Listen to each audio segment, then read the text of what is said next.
Minggir, minggir, minggir, minggir.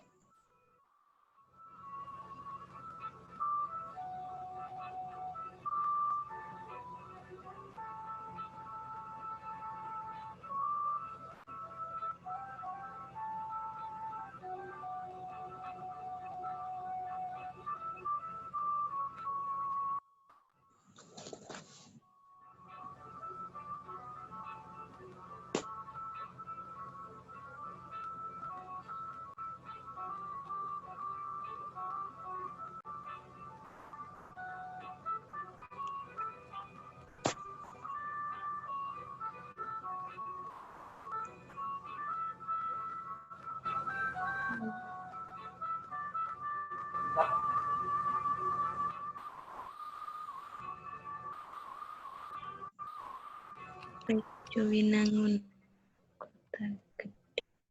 Ya, itu dia tadi karakter seorang wanita, seorang istri, seorang ibu.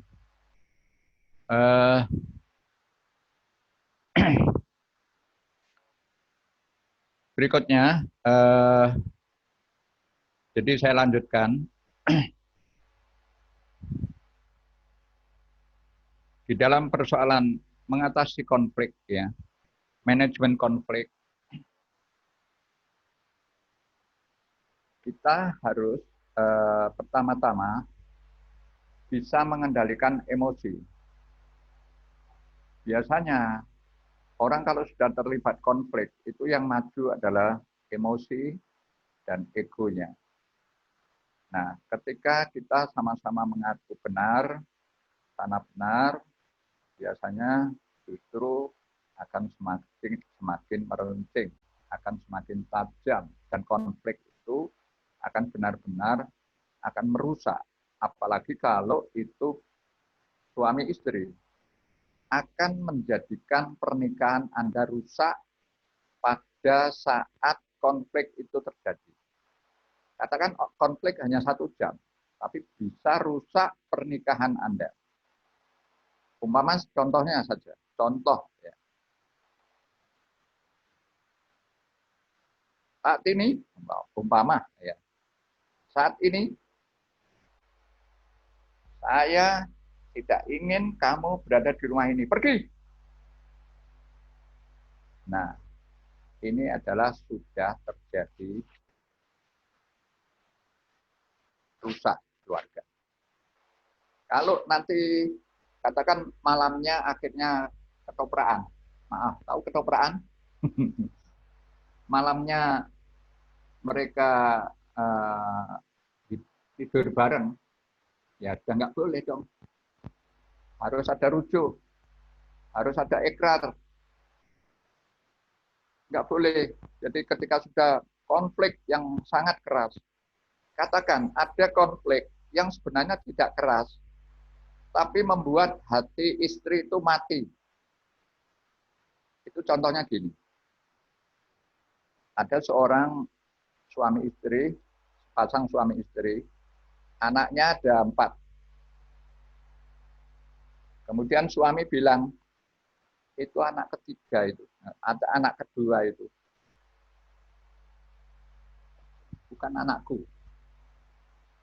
Itu dari mana? Kata-kata itu bukan anakku, bukan bibit dari aku.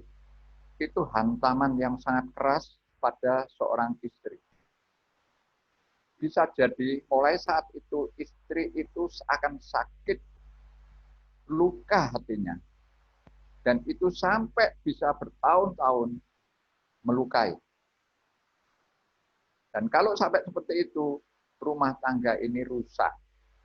Bentuknya rumah tangga, tetapi antara satu dengan yang lainnya tidak connect. Ada seorang istri yang bertahun-tahun itu sakit. Sakit luka hati. Dia nggak bisa cerai karena apa? Kasihan pada anak-anaknya. Kasihan pada keluarganya. Kasihan pada tetangganya. Kalau sampai terdengar cerai, akan malu. Maka dia bertahan dalam sebuah keluarga yang sebenarnya sangat panas.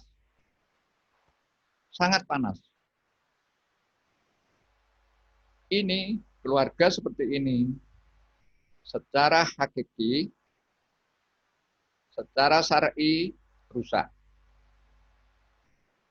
Dan ini harus diperbaiki melalui, ya mungkin kalau di dalam Islam itu ada namanya bangun nikah.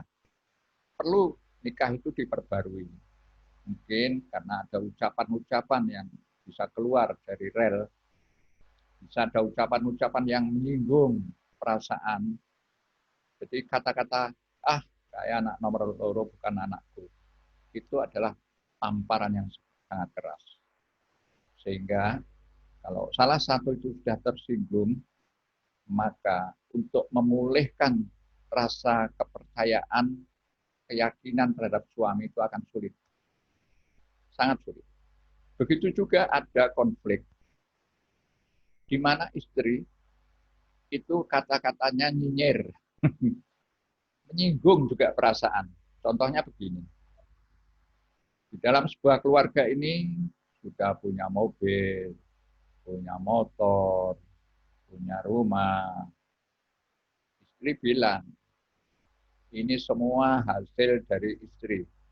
Kamu, bapak, suami, nggak punya modal apa-apa, kecuali hanya itu saja.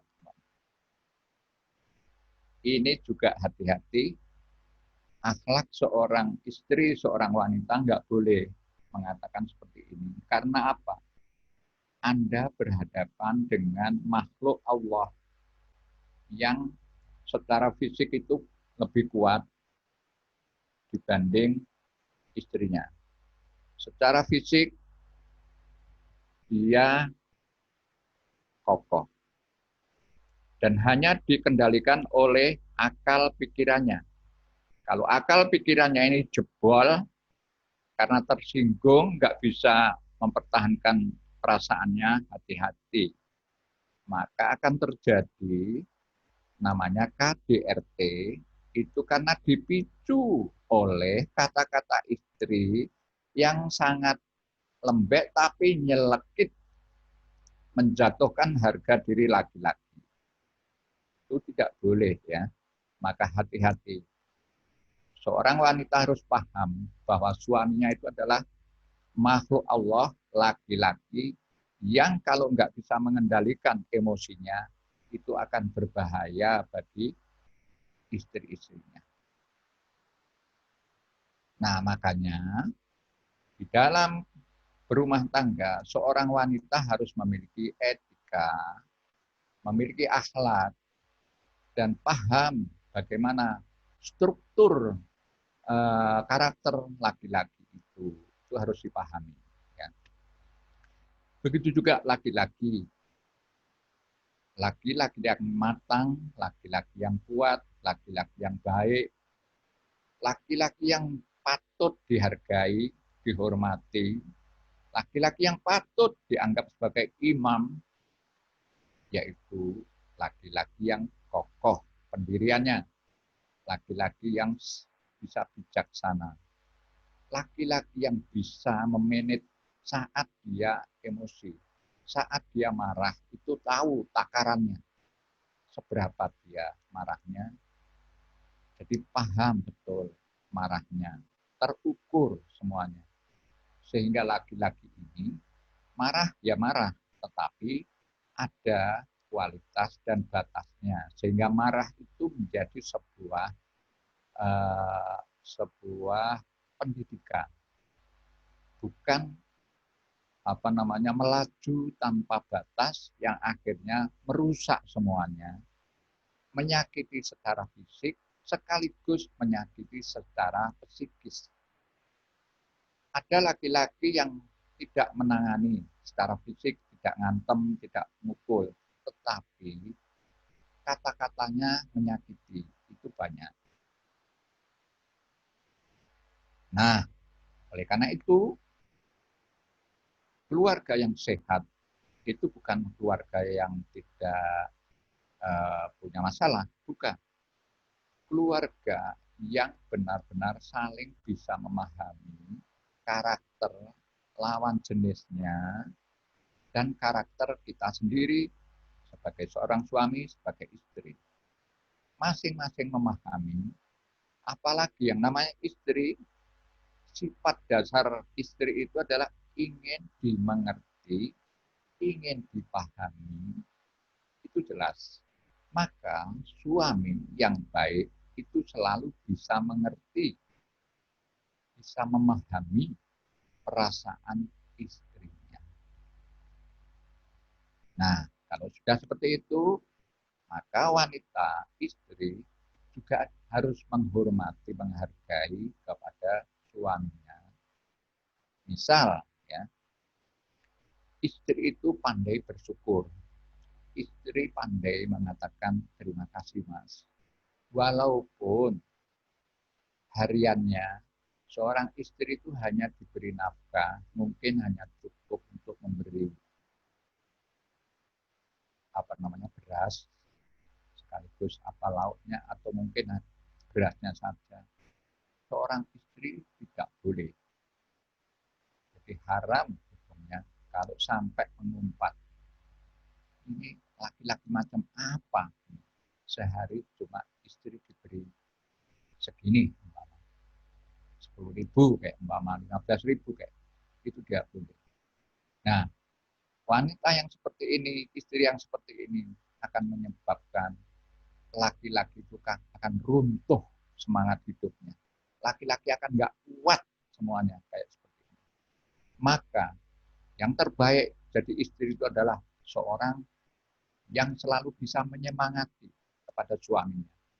Oh, terima kasih mas, nggak apa-apa hari ini kita dapat rezeki segini, tapi insya Allah besok Allah akan memberikan lebih. Saya doakan mas, tetap semangat. Nah, inilah yang diperlukan seorang suami yang menjalani kehidupannya, memiliki tanggung jawabnya. Dia akan mendapatkan energi dengan cara-cara seperti ini.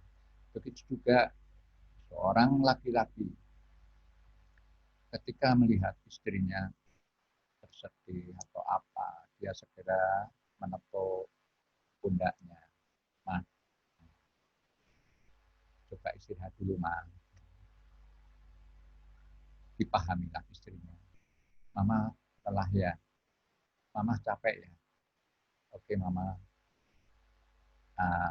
apa bantu, apa ini, mama nyuci seperti bantu, apa namanya, menyiangi atau menjemur.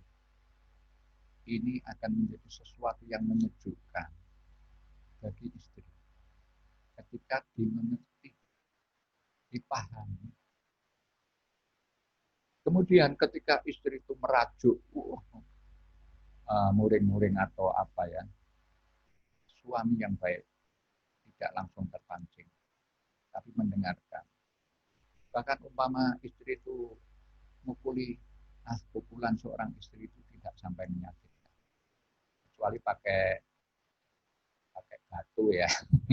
Tapi pukulan-pukulan tangan itu hanya sebenarnya seorang wanita yang emosi itu hanya mengeluarkan unek-uneknya. Aku dipahami, aku diperhatikan. Bapak, suaranya kurang keras, Pak. Oh iya, baik. Kalau begini keras. Halo? Apa begini keras? Halo? Udah keras? Sudah. Jadi seorang suami itu harus bisa benar-benar memahami watak, karakter seorang istri, seorang wanita yang juga menjadi seorang ibu bagi anak-anak yang kelak dilahirkan. Sampai ada mengatakan dalam sisi pendidikan pola asuh anak-anak. Kalau ingin anak Anda hidupnya sehat, anak itu happy, bahagia, maka kuncinya adalah bahagiakan istri Anda. Maka anak-anak Anda akan tumbuh luar biasa. Tapi ketika istri Anda tekan, tertekan, dan sebagainya, maka anak-anak Anda akan jadi korban. Oke, sampai di sini saya buka pertanyaan. Dipersilahkan bagi yang mau tanya. Monggo Ibu-ibu yang ingin bertanya. Assalamualaikum Masih pukul warahmatullahi 8. Waalaikumsalam warahmatullahi wabarakatuh. Dari Belitung, Ya, Bi, dari Belitung, Uniati. Mbak Uni, ya. Penyatu, Uni. Begini, Bi, Ya, istri itu kan milik suaminya. jelas masa milik tetangga. Sementara suami itu milik ibunya. Nah, ini, ya, betul. Di sini banyak yang istri itu belum memahami bahwa dengan begitu suami mempunyai kewajiban untuk menafkahi juga ibunya atau adiknya bila orang tuanya atau ibunya itu sudah tidak mampu lagi untuk mencari nafkah. Yang ingin kami tanyakan, Bi, sebenarnya nafkah untuk istri itu mencakup apa saja? Kemudian seandainya istri itu mempunyai hutang tanpa sepengetahuan suami, apakah hutang yang dibuat istri itu otomatis menjadi tanggung jawab suaminya? Atau istri sendiri yang mempunyai kewajiban untuk menyelesaikan hutangnya? Demikian, Bi. Terima kasih. Assalamualaikum warahmatullahi wabarakatuh. Waalaikumsalam warahmatullahi wabarakatuh. Baik, pertanyaan yang cukup apa ya, universal karena terjadi pada setiap kehidupan rumah tangga, kayaknya semua. Gini, istri itu adalah tanggung jawabnya suami. Suami kan sudah kepala keluarga, seorang imam. Maka apa yang ditanggung oleh istrinya menjadi tanggungan suaminya.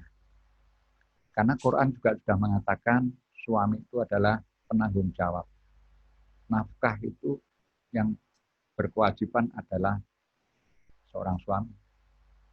Di dalam nas-nas hukum Islam selalu laki-laki itu adalah berkewajiban.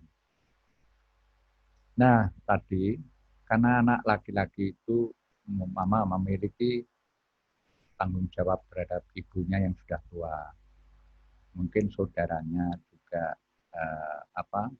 kekurangan secara ekonomi. Nah, untuk ini ada cara.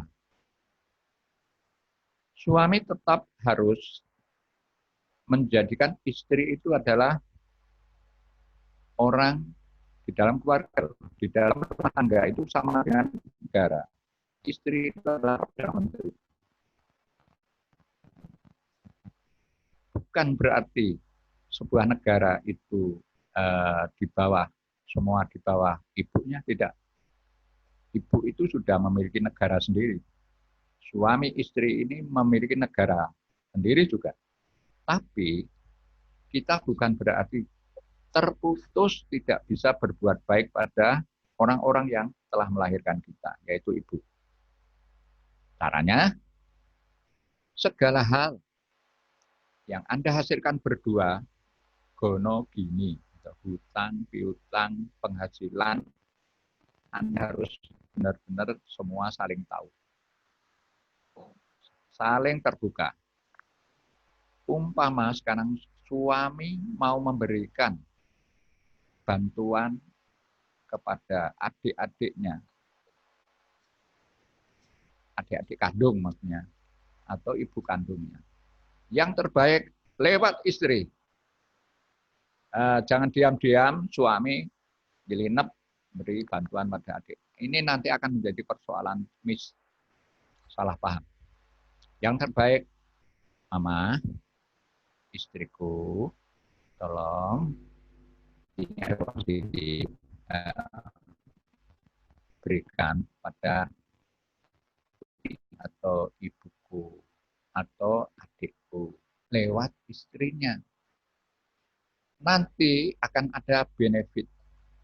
Ibu dan adik-adik itu akan lebih mencintai, menghargai pada saudara iparnya atau menantunya. Begitu juga sebaliknya. Dan harus imbang juga. Kalau membantu dari sisi kandungnya, suami juga harus membantu dari sisi istrinya, saudara istrinya, orang tua istrinya. Cuma lewatnya jangan lewat istrinya, lewat dirinya, bantu pada mertuanya atau saudara-saudara iparnya. Tapi dibicarakan dengan istri. Maka nanti efeknya mertua itu akan sayang pada menantu laki-lakinya, atau saudara ipar itu akan lebih dekat hormat pada laki-laki itu.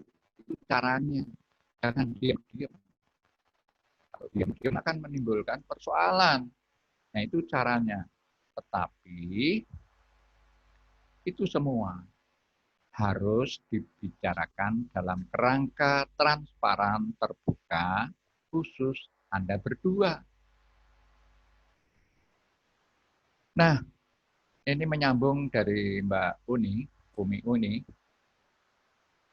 Ada sosok mungkin laki-laki yang disengiti wanita. Yaitu laki-laki yang tipe namanya Peter Pan. Laki-laki yang memiliki Peter Pan syndrome. Itu apa? Laki-laki yang menjadi anak mama. Kecil, akan mama, apa-apa simpel, apa ibu mau beli celana ibu mau bayar apa ibu semuanya. Nah, anak ini sebenarnya laki-laki ini mengidap Peter Pan syndrome. Nah, ketika sudah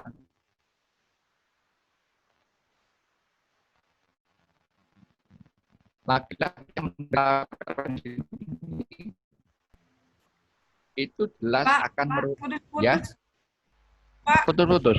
Iya, sebentar. Putus-putus. Ya, sebentar. Oke ya, sudah cukup ya. Sudah ya. Sudah jelas ya. Oke. Jadi laki-laki yang mengidap Peter Pan syndrome ini akan merugikan kaum wanita. Seorang istri akan merasa nggak dihargai. Apa-apa ibu E.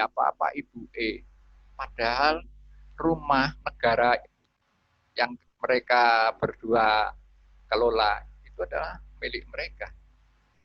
Tapi dikendalikan oleh ibunya. Nah, ini biasanya laki-laki yang memiliki riwayat sejak kecil sudah tergantung dengan mamahnya. Maka biasanya ini istri dimanapun dengan cara seperti ini ora seneng, gak suka dengan cara ini. Nah, begitu Bunda Uni ya. Mungkin yang lain ada pertanyaan? Mengenai ini, Bi, apabila istri misalnya mempunyai hutang tanpa sepengetahuan suami, apakah utang yang dibuat istri itu otomatis menjadi tanggung jawab suami, atau istri sendiri yang berkewajiban untuk menanggung melunasi, Bi? Terima kasih, Bi. Assalamualaikum. Waalaikumsalam. Masalahnya sebenarnya dalam kepemimpinan ya. Seorang suami itu harus tahu apa saja yang diperbuat oleh istrinya, harus tahu sebenarnya. Kalau sampai tidak tahu, berarti kualitas di dalam hubungan berkeluarga ini kurang bagus. Ada yang tersembunyi. Istri takut suaminya marah-marah, ya, akhirnya hutang sana-sini, diam-diam. Walaupun nanti kalau sudah terbongkar, ketahuan, tetap suami harus ikut mengatasi. Jadi secara administratif, suami itu adalah orang yang di depan, yang kena tuduhan, kena tunjuk itu adalah suami. Karena istri itu bagian orang-orang yang berada dalam tanggung jawabnya. Begitu Bunda Uni. Ya. Monggo, Terima kasih. yang lain? Iya, ya. Yang lain? Bunda Nani atau Pak Surahmat, atau ya tentu ini bagi orang-orang yang sudah pernah menjalani kehidupan berkeluarga. Ayo, Umi Tati. Orang Lamon. Ingat rumah, Pati. Oh, yang lain? Oke, saya dulu kalau gitu. Ya, silakan. Oke, monggo Bu Ani. Penjelasan yang sudah disampaikan tadi, namun apa yang sudah disampaikan oleh Abi tadi bahwa seorang laki-laki itu adalah kepala rumah tangga. Ya, memang di dalam Islam itu wanita itu adalah bisa dikategorikan adalah pendampingnya tadi. Namun di dunia kenyataannya sekarang, Abi, barangkali yang kita lihat di dalam kehidupan sehari-hari itu keluarga itu ini malah banyak yang terbalik kenyataannya.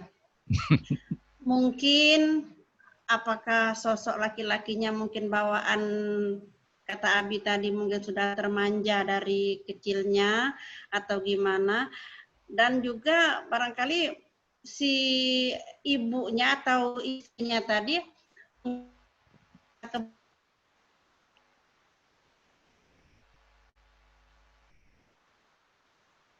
Iya. Satu, barangkali pendapatan istri itu lebih besar dari suami. Yang kedua juga ya mungkin banyak faktor-faktor tadi. Nah, jadi bagaimana kita menyikapi, pertanyaannya bagaimana kita menyikapi kalau hal ini sudah terjadi dan kita untuk menyetopkan keadaan ini jangan sampai berlarut-larut gitu. Nah, apa tindakan kita Bi dalam keluarga tersebut? Terima kasih Bi. Assalamualaikum warahmatullahi wabarakatuh. Waalaikumsalam warahmatullahi wabarakatuh. Nah, ini problem yang diungkapkan oleh Bunda Nani ini sebenarnya problem-problem yang sekarang berada di pengadilan agama. Jadi banyak sekali sekarang istri-istri yang mungkin tadi jomplang ya. Jomplang pendapatannya lebih besar, pendidikannya lebih bagus, sementara suami kecil. Di bawah itu pasti.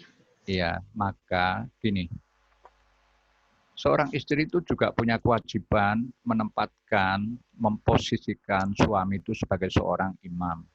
Itu bukan semata-mata laki-laki itu sendiri yang harus memposisikan, tapi istri juga harus memposisikan seperti itu. Karena ini tuntutan syariat ya. Karena kita laki-laki juga nggak minta dilahirkan sebagai laki-laki, atau wanita juga begitu sebaliknya. Jadi kita itu sudah menerima fitrah ya, menerima kudrat dari Allah. Laki-laki harus begini. Maka sebaiknya wanita tetap harus berperilaku yang santun, berperilaku yang bijak. Katakan dengan cara yang santun itu, seorang laki-laki nanti pelan-pelan juga akan diberikan, katakan semangat, motivasi, pelan-pelan. Karena gini, yang banyak terjadi di dalam keluarga, biasanya yang Abi tangani, laki-laki yang kalah secara ekonomi ataupun pekerjaan, biasanya laki-laki itu akan kata-katanya menjadi kasar, keras, kasar. Karena apa? Ya laki-laki yang kalah set itu cenderung untuk menutupi kelemahannya, dia kata-katanya kadang-kadang kata-kata yang medeni. Wih, apa ini saya bunuh aja atau apa dan sebagainya. Itu sebenarnya untuk menutupi sisi-sisi kelemahan sebagai seorang laki-laki. Nah, itu yang sering terjadi. Untuk seperti itu, istri yang baik. Nah, begini, Bunda Nani. Ya. Bunda Nani itu umpama, nuwun sewu. Bunda Nani punya putra berapa? 3, 2, 1 cowok, 2 cewek. 1 cowok, 2 2 cewek. cewek. Suami 1 kan? 1. Ah ya. Berarti Bunda Nani kalau umpama loh, ini kalau terjadi pada yang lain, Mama. Bunda harus anggap anak Bunda katakan ada 4 gitu. Itu hanya dalam sisi psikologi. Supaya kita itu iso ngomong. Anakku 4, yang nomor 1 bapak gitu aja. Yang nomor 2 ya anak laki-laki yang barep, yang sulung dan dengan cara seperti itu di dalam keluarga itu ibu harus merasa yang paling sehat. Yang lain itu sakit. Karena apa? Kata pepatah Jawa ya, pepatah Jawa, sing waras ngalah. Jadi kita bisa ngomong, oh iya ya, suami itu memang kedudukan pekerjaannya hanya sebagai karyawan biasa, gaji hanya UMR. Jadi seperti itu, istri harus segera mengambil pemahaman seperti itu. Kalau ingin sebuah keluarga itu tercipta begitu indah. Terus nanti sholat, suami yang penghasilannya kecil tetap harus dengan posisikan sebagai imam. Posisikan imam, Bapak sebagai imamnya sholat, dihargai. Bukan apa-apa, bukan ini adalah tuntunan syariat. Jenengan juga harus tetap cium tangannya. Ketika jenengan mau pergi bekerja, tetap minta doa restunya, pamit. Ini adalah bukan semata-mata tuntunan permintaan seorang laki-laki, bukan tuntunan syariat dalam agama seperti itu. Nah, sehingga kalau masing-masing kita memiliki semangat tujuan membentuk anak-anak yang sehat, ya harus dilakukan seperti ini. Sebenarnya undang-undang perkawinan kalau paralel ya, seharusnya karena laki-laki itu di dalam undang-undang perkawinan itu kan tulang punggung ekonomi, tanggung jawab nafkah itu kan suami, ya enggak? Ya, benar. Maka sebenarnya undang-undang harus merefleksikan semua formasi pekerjaan di Indonesia ini. Yang lowong seharusnya diambil laki-laki dulu dong. Mestinya, karena laki-laki tadi sebagai seorang yang punya kewajiban. Seharusnya begitu, tapi nyatanya banyak laki-laki blow on. Banyak laki-laki di Indonesia itu yang belum dewasa, tidak pinter. Yang pinter banyakkan wanita.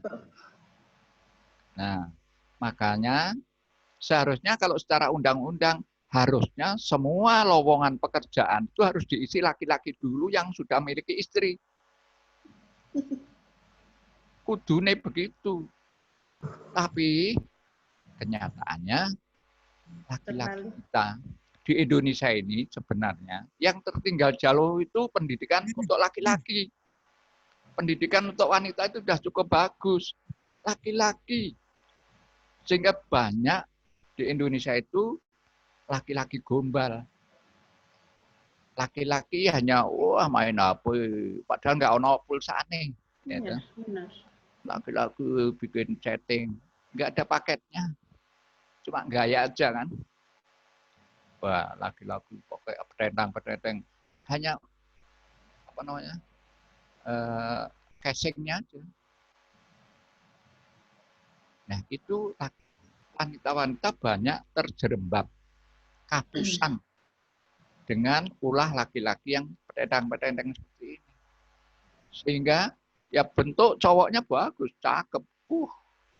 Pokoknya cakep lah. Tertipu. Tapi softwarenya nggak ada, softwarenya nggak jalan, rusak itu istilahnya. Sehingga ketika Anda jadikan dia seorang imam, Anda jadikan seorang panutan, jenengan nggak dapat apa-apa. Nggak bisa main, nggak bisa apa-apa. Nah, makanya wanita jangan sampai keliru. Pilihlah laki-laki yang berkarakter, memiliki keyakinan, memiliki prinsip yang teguh, bukan leda-lede, labil. Mama ditanya, Pak, besok anak kita masukkan kemana ya? Sekolahnya di mana ya? Suami malah jawab, empuh ya, Pok. Gak usah sekolah aja atau apa, bingung. Nah, seperti Tapi ini. kalau gimana kalau jawabannya, terserah sama ibunya gitu, Bi? Ya itu boleh saja, tetapi laki-laki itu harus memberi keputusan. Jadi seorang ibu, seorang istri itu kan mengajukan, Pak, umpama anak kita nanti sekolah di mana? Suami harus mengatakan, kalau memang itu baik, oke, Papa dukung. Kan begitu. Kalau kepemimpinan di dalam keluarga itu beralih kepada wanita, pada istrinya, tunggu saatnya. Tunggu saatnya. Keluarga itu akan gonjang-ganjing. Iya, makanya ya ini tuntunan syariat persoalannya itu. Wong laki-laki yang gagah, petendang-petendang bawa bedil apa-apa. Semua lahir dari rahim ibu kok. Dari rahim bunani juga laki-laki. Semua sama kan?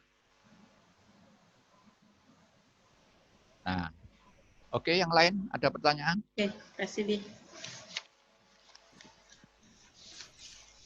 Ada pertanyaan, Pak, Bapak? Ya, ada, silakan. Oke, ini dari Mbak Kurnia Fahmi. Saya bacakan ya, Pak. Monggo. Assalamualaikum warahmatullahi wabarakatuh, Abi dan semuanya. Saya Fahmi di Sleman. Mau bertanya tentang KDRT. Apakah KDRT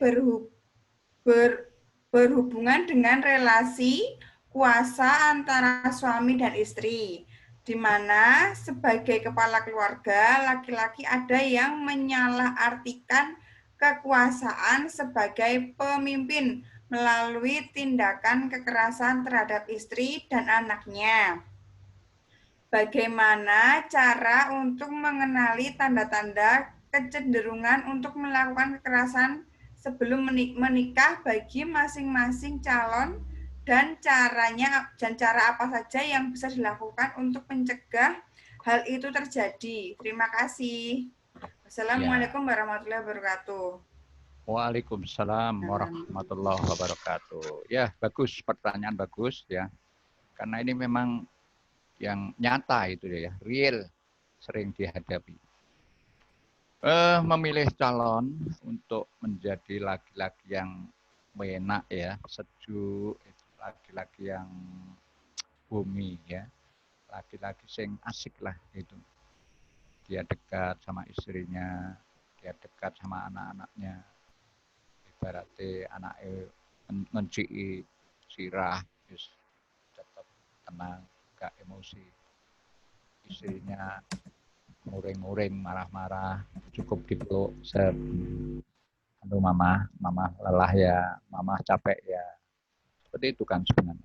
Tapi laki-laki ini juga nggak seperti itu aja. Ketika harus mengatakan tidak, laki-laki juga harus mengatakan tidak boleh. Kamu tidak boleh keluar hari ini, anakku. Kamu harus pulang hari ini jam segini, anakku. Tidak boleh leda-lede. Karena kalau seorang laki-laki yang Anda inginkan, maka sekarang karakter laki-laki itu Anda harus titeni, diwaspadai ya. Laki-laki yang biasalah laki-laki yang nggak suka ngobrol janji. Biasanya bohong itu, laki-laki yang suka ngobrol janji, udahlah pokoknya aku cinta mati sama kamu. Udah nanti saya belikan pesawat. Ternyata pesawat telepon. Nah, nanti saya belikan rumah. Ternyata rumah-rumah. Jadi jangan suka terbuai dengan laki-laki yang banyak janji. Yang kedua, secara fisik ya, laki-laki yang kalau jabatan tangan, laki-laki kalau jabatan tangan set gini, yang diajak jabatan sakit. Ini laki-laki biasanya egois. Terus laki-laki yang bau keringatnya menyengat, itu juga laki-laki egois. Terus laki-laki yang terlalu dekat pada ibunya, terlalu menjadi harga mati ibunya, apa ibunya. Ya, ini juga harus dikendalikan karena jangan sampai laki-laki itu terkena namanya Peter Pan syndrome. Nah, sebaliknya laki-laki juga jangan salah memilih pada wanita yang terkena sindrom ada sindrom yang sepatu kaca itu, siapa itu? Yang sepatu kaca. Cinderella. Cinderella syndrome, betul. Terima kasih. Cinderella syndrome. Karena seorang wanita yang Cinderella syndrome itu juga banyak kita jumpai. Contohnya apa? Wanita ini hidup menderita. Menderita, tapi dia di dalam impian, angan-angannya itu selalu ingin diculik oleh sang pangeran tampan, terus akan dibawa ke awang-awang, hidup bahagia di sana. Dan diculik oleh seorang laki-laki yang kayak Zorro, naik kuda, tampang, diculik.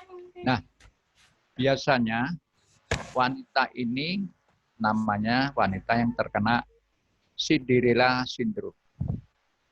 Dia akan selalu manja. Dia dia bukan wanita yang produktif. Dia bukan wanita yang akan membawa suasana rumah nyaman. Tapi ini akan bangkrut biasanya. Nah, itu ya. Jadi Anda harus memilih sekarang mumpung belum terlanjur. Kalau wanita ya selidikilah laki-laki itu dari sisi nasabnya. Katakan, oh laki-laki itu keluarganya dari keluarga yang baik. Tidak harus kaya. Jadi Anda nggak usah milih laki-laki itu orang kaya, nggak usah. Tetapi yang memiliki karakter kuat dari keluarga yang baik, kepribadiannya baik, kemudian keyakinan agamanya bagus.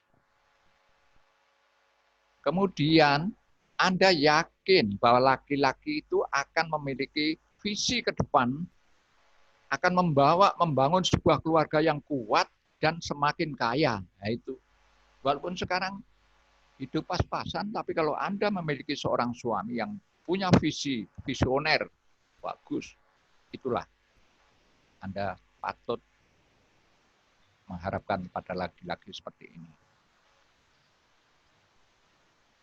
Nah, oke ya, saya kira itu karena problema rumah tangga itu kadang-kadang tidak saling memahami kepribadian masing-masing, pola komunikasi yang macet, pola asuh yang salah, dan anak yang bermasalah, deprivasi paternal atau maternal, hal-hal yang membuat pasangan nyeleweng, kemudian luka hati, yaitu tadi kata-kata yang nyelekit itu akan menyebabkan sakit lah. Dan orang sakit itu bisa berbuat apa saja yang tidak bisa terkontrol lagi. Itu ya. Untuk yang lainnya bisa apa lagi yang akan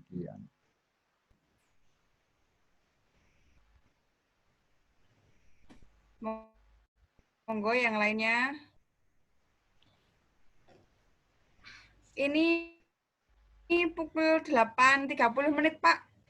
Sekarang Wih, kurang sebentar lagi ya. tidak terasa soalnya. Ya, saya tahu-tahu saya juga sudah ngantuk ini.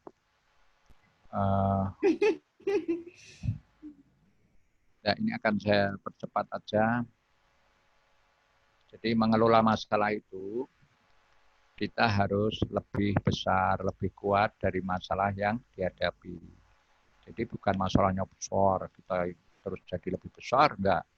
Masalah besar, tapi genggam. Ingat, masalah Anda mau punya utang, punya masalah ini, punya masalah dengan masyarakat banyak. Genggam. Dalam genggaman Anda, di sini Anda bawa, Anda yakini masalah akan selesai dan Anda akan mampu memanage masalah ini. Menjadi sebuah kekuatan. Kalau tidak, Anda akan digenggam oleh masalah itu dan Anda akan menjadi stres. Biasanya orang-orang yang terbebani oleh berbagai masalah itu akan terkena namanya ambeien. Serat optiknya di anus itu akan pecah karena tekanan beban yang kuat. Nah, itu biasanya seperti itu. Nah, kemudian melihat masalah yang sulit dengan cara yang mudah. Bukan caranya sederhana, dilihat dengan cara yang rumit. Masalah yang rumit, betul-betul complicated, lihatlah dengan cara yang mudah. Maka nanti akan mudah. Kemudian visi yang kuat akan selalu memberikan jalan keluar yang baik terhadap masalah yang muncul. Ya.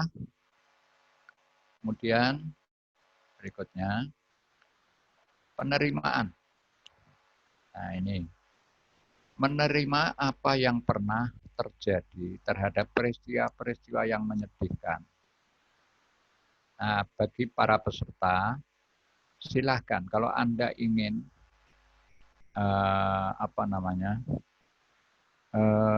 membuat pribadi Anda itu terkoreksi. Silakan menulis dari Anda kecil mulai ingat akan kehidupan ini, memori Anda. Silakan tulis peristiwa apa saja yang pernah Anda alami yang menyakitkan, menyedihkan, atau menakutkan. Tulis. Saya pernah digebuk, saya pernah dibully, saya pernah diguyur, atau saya pernah diomel-omeli sampai elek. Nah, itu tulis dalam buku rahasia Anda. Nanti satu-satu kata-kata yang buruk peristiwa-peristiwa itu Anda coba setiap hari untuk bisa Anda maafkan. Kalau Anda bisa maafkan peristiwa demi peristiwa itu, Anda akan sehat. Anda akan menjadi orang yang kuat. Sebab banyak orang begitu ingat peristiwa yang Anda alami, limbung, stres, kumat, asam lambungnya naik. Nah, kemudian berdamai dengan masa lalu. Jadi kita dulu kecil, tahu dikeplai itu, jontor-jontornya gini. Bapak kita, goblok kamu, pekok kamu, gini kan. Sakit nggak kira-kira? Terus kita ngambil apa itu, kamu yang ngambil ya. Kita ngabisin makan itu langsung, kamu udah sana. Bladok, mama. Jangan ya, jangan sayang. Kita semua adalah pelaku-pelaku. Mungkin dulu kita menghadapi orang-orang tua yang nggak pengalaman, jadi kita yang dapat peristiwanya. Waktu kita kecil dulu, waduh, kita mau makan aja suruh keliling dulu cari kayu bakar. Sekarang terbalik. Anak-anak pergi itu cari suruh makan. Suruh pulang makan.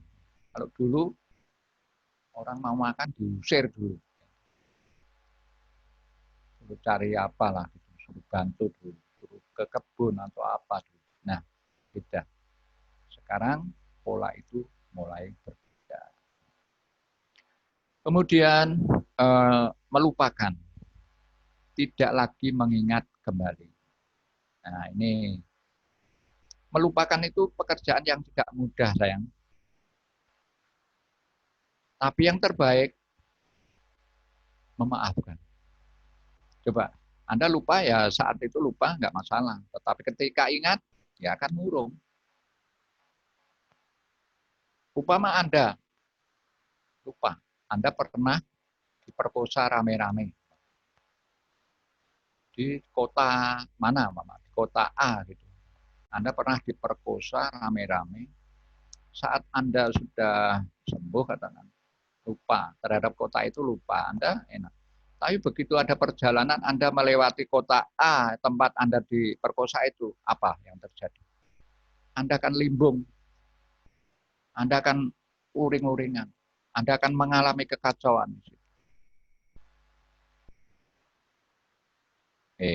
Terus memaafkan dan mengampuni. Pekerjaan memaafkan itu ternyata tidak mudah. Karena memaafkan itu adalah benar-benar menerima, melepaskan. Ya, itu pekerjaan yang tidak mudah. Tapi ketika Anda bisa menjalani ini, subhanallah, Anda akan menjadi orang-orang yang hebat, kuat, dan bijaksana. Karena orang yang memaafkan dan mengampuni ini, orang yang tidak membawa beban dendam. Padahal orang yang hidupnya membawa dendam, itu akan dikerubuti penyakit macam-macam. Yaitu penyakit di dalam tubuh kita. Mulai dari darah tinggi, samura, ada macam-macam lah. Pokoknya yang ada di dalam, bersemayam di dalam tubuh. Ginjal, itu semua adalah karena kita memiliki sikap-sikap dendam, tidak pernah bisa memaafkan apa yang pernah terjadi dan mensyukuri apa yang pernah kita terima. Nah, berikutnya yang ini ya, control the emotion.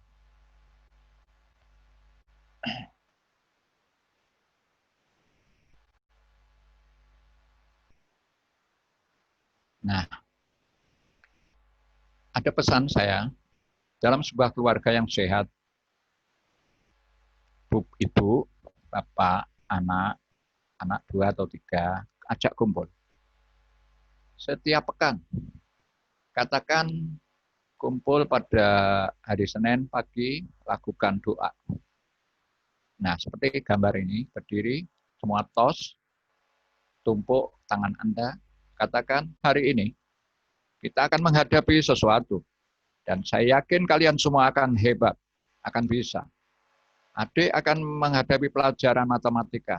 Adik akan hebat, akan bisa, akan sukses. Mama hari ini akan melakukan sesuatu yang sehat, yang bagus. Masaknya enak. Papa akan sehat, rezeki lancar hari ini. Oke, yes semuanya. Allah Akbar. Itu akan memberikan energi luar biasa kepada semua anggota keluarga itu. Dan berangkatlah masing-masing dengan kesibukannya, tugasnya masing-masing.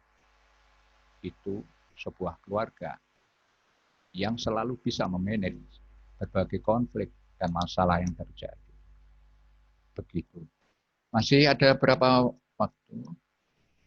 Oh, sudah 39 menit. Masih silakan. Saya belum agak ngantuk juga. Monggo yang lainnya. Monggo. Jika ada pertanyaan. Silakan. Kalau belum ada, ini sekedar saya mengingatkan ya. Bagi yang kemarin ada request untuk ta'aruf ya sabar, karena setiap hari Abi juga menyambungkan satu sama lainnya. Kalau belum tunggu ya, karena ya ada kalanya disambungkan jadi teman saja, nggak bisa berlanjut ke pernikahan, ya nggak apa-apa kan, tambah teman. Kalau dalam perjalanan ternyata baru kenalan, sudah naksir berat, seminggu kemudian dilamar, ya alhamdulillah. Kan gitu aja. Jadi hidup mengalir, jangan suka pusing amat, dia nggak levelku atau apa, jangan. Terus Anda meludah, jangan sayang, ya. Karena hidup ini selalu kita berharap yang terbaik. Maka doalah yang bisa dikeluarkan, yaitu moga-moga kita semua akan menjadi lebih baik. Jangan sumpah serapah. Saya doakan dia nggak akan laku sampai tua. Itu jangan. Sama-sama berucap, jangan berdoa seperti itu. Sekarang kalau doa Anda itu kembali ke Anda sendiri, gimana? Nah, itu kan enggak ingin kan seperti itu. Mari kita selalu berharap, berdoa untuk orang-orang di sekitar kita, untuk orang-orang yang kita kenal. Umpama Anda berkenalan, dia jutek, kalau enggak dicablek, enggak ngomong. Ya mungkin dia memiliki masa lalu, mungkin dia memiliki kepribadian, mungkin bapak atau orang tuanya keras, sehingga anaknya itu gagap, mau ngomong susah, mau mengungkapkan pendapat susah. Itu karena pola-pola di waktu kecil. Jadi Anda harus paham itu. Anda harus bisa mengerti karakter-karakter orang, ya. Ada yang orang itu nanti pada nomor 15 giliran, umpama ya, giliran Mbak Uni akan tampil memberi sambutan. Jadi ini baru angka 6, belum 15, Anda sudah keringatan, cemas, bingung, apa. Nah, ini kan menandakan bahwa kadang-kadang kita memiliki satu kondisi batin yang kadang-kadang cemas, ya, untuk menghadapi sesuatu. Nanti saya bisa enggak, nanti kira-kira saya diketawain enggak atau apa. Nah, yang perlu dibangun adalah Anda harus memiliki sikap kepribadian yakin. Yakinan akan bisa menghantar Anda secara konsisten dan bagus. Ya. Selanjutnya,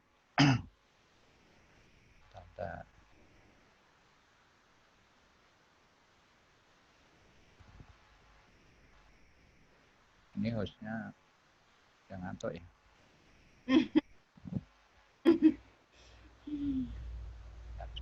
Iya, Pak.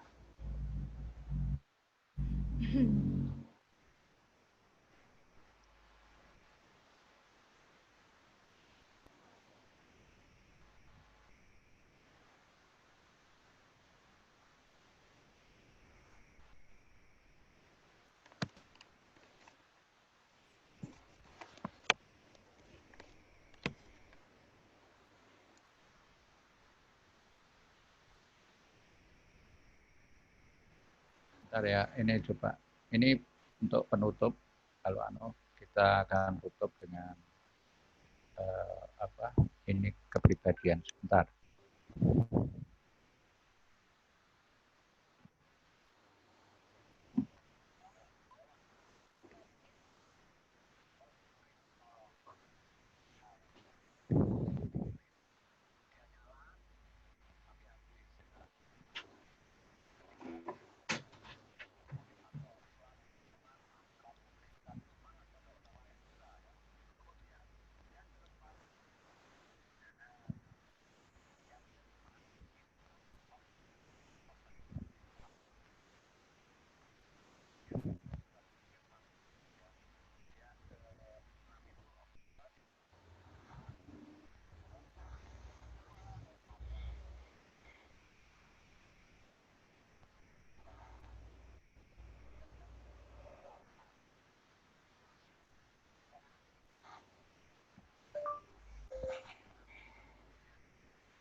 Saya kira itu saja dulu ya. Halo? Halo? Iya, Pak. Ya. Halo. Para peserta, ini ada pertanyaan ini bisa dibaca nggak, Pak? Atau oh tadi sudah ya, sudah. Tadi sudah saya bacakan, Pak. Oke. Yang dari klien kami. Oke, saya kira itu. Mudah-mudahan semua sehat. Mas Saif sehat ya, Mas Saif. Alhamdulillah sehat, pangestunipun. Takwanya masih toh? Tahunya yang takwa atau Mas Saif yang takwa? Tahu takwa banyak di sini. Mudah-mudahan orangnya juga pada takwa. Kemudian Mbak Amin, Uni amin. di Belitung. Kemudian Mbak Nur Aini, Kurnia Fahmi, Mbak Fida, Iib Latifah, di LL ya. Kemudian banyak ya. Mbak Vika, Mbak Oki, Mbak Rian. 20, Pak. Oh ya, alhamdulillah. Kita akan jadi ini materi ABI yang terakhir ya sebenarnya. Untuk yang ini tinggal materi Pak Nurul. Yang gelombang 1 ini yang terakhir, Pak. Iya, saya yang terakhir. Selanjutnya saya mungkin kalau ingin konsultasi masalah keluarga memang akan punya grup sendiri keluarga, karena yang dibahas nanti adalah persoalan-persoalan keluarga. Kalau ini kan calon ya, maka kita masih berbicara di sekitar kriteria. Ya. Baik, saya kira itu mudah-mudahan semua membawa manfaat dan saya mohon maaf bila ada kekurangan, kesalahan. Dan mudah-mudahan kita semuanya dibimbing Allah menuju Jannatul Naim.